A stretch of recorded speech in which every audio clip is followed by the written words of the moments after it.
لكم اليوم أقوى وصفة للقريب. هيدا الفيديو لازم تبعتوه لكل العالم، لكل أحبابكم، لكل رفقاتكم، لكل عائلتكم.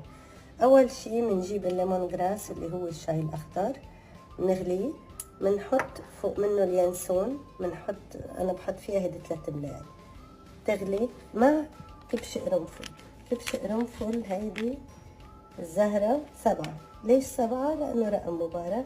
فينا نحط معه 7 ورق غار، 7 ورق سدر، ومنحط زنجبيل. إذا ما عنا زنجبيل أخضر منحط زنجبيل بودرة، ومنحط أنا هدول جبتهم مش دعاية لحدا.